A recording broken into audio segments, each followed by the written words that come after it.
Cannes, dimanche 26 mai, enfin Cannes non, on n'est plus à Cannes, on est à Paris et on va commenter pour vous la cérémonie de clôture et le palmarès, c'est parti.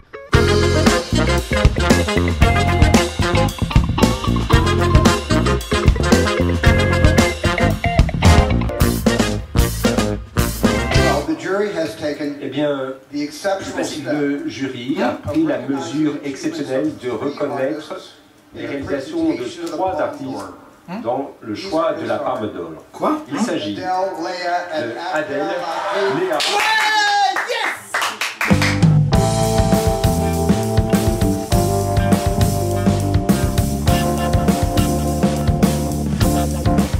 Bah, je suis vachement content parce que mes 2 films préférés ont été primés par les meilleures récompenses. La Palme d'Or pour La vie d'Adèle, je suis vraiment vachement content. Lewin Davies récompensé aussi, c'est amplement mérité pour les frères Cohen. J'avoue que je suis un peu déçu par le palmarès. La vie d'Adèle de Keshish est complètement surestimée. Pour le reste, en fait, tous les films annoncés se retrouvent au palmarès, mais on a l'impression que le jury a un peu mis les films dans un bol et a tiré au sort le prix qu'il devait leur décerner, puisque les prix se retrouvent pas exactement là où on les attendait. Ça sent beaucoup l'influence aussi peut-être politique pour remettre des prix à des cinéastes qui en ont besoin de pays qui méritent d'être plus mis en avant au niveau du cinéma. Et très content pour Bruce Dern dans Nebraska qui récupère le prix d'interprétation et on l'avait dit un moment. Je pense que Spielberg a contenté tout le monde. C'était un président qui allait être très critiqué parce que si tu veux, c'est un peu le maître du blockbuster et il a réussi à contenter tout le monde.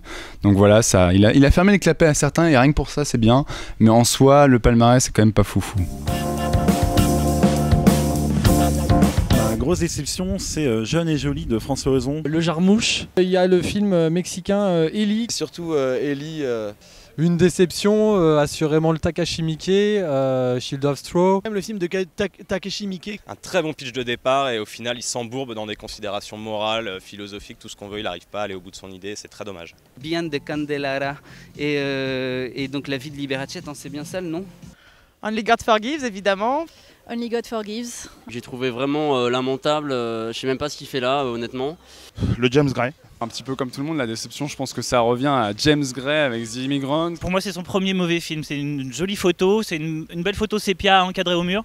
Mais son légendaire travail sur les personnages, sur le drame qui se noue, quelque chose d'un peu vraiment profond et dramatique. Il se passe rien, enfin les personnages sont creux, on s'ennuie beaucoup même si c'est très beau. C'est évidemment encore le film d'Abdelatif Keshish. Abdelatif Keshish, La vie d'Adèle. L'image manquante. Les rencontres d'après minuit. Les salauds de Claire Denis. Behind de Candelabra. Sarah préfère la course. All is Lost. Le film des frères Cohen. Les garçons et Guillaume à table. Les garçons et Guillaume à table. Le Polanski. Je vais dire le film de Polanski. Vénus à la fourrure est vraiment excellent. C'est un vrai régal, c'est un film qui est extrêmement bien écrit, qui est malin, dans lequel on sent que tout le monde a pris un plaisir fou. Et c'est une déclaration d'amour de Polanski à sa femme qui est absolument bluffante, donc très très bon moment.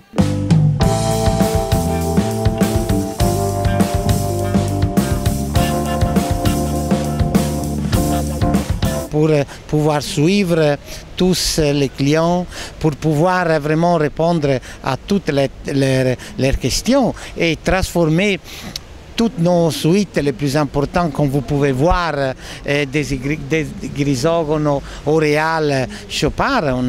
On a commencé à travailler déjà il y a une semaine et surtout on a dû embaucher à peu près 100 personnes de plus pendant cette période pour vraiment essayer de faire plaisir à tous nos clients. Mehdi pleurant à chaudes larmes La vie d'Adèle, il est incapable de vous remercier et de vous dire au revoir. C'est donc moi qui suis chargé de vous remercier. Merci à tous d'avoir suivi nos aventures pendant 12 jours au Festival de Cannes. On se retrouve évidemment très vite sur MSN et sur ApresLaSéance.net. Merci les amis, salut et à bientôt. Et ben moi je me casse. Non mais enfin, ok. C'est-à-dire que... salut. Vous êtes vraiment des charognards quoi. Vous êtes là en train de becter sur ma propre misère, c'est horrible. Quoi? J'ai fait l'amour avec Mehdi Maïs parce qu'il m'attire terriblement. Voilà, c'est pour la paix des peuples. Queer moustache, queer moustache. Alors comme Mehdi, hein, je m'inquiète. Est-ce que je suis beau à l'écran? Salut Boubou, ça va? Ouais. Restons très professionnels s'il vous plaît.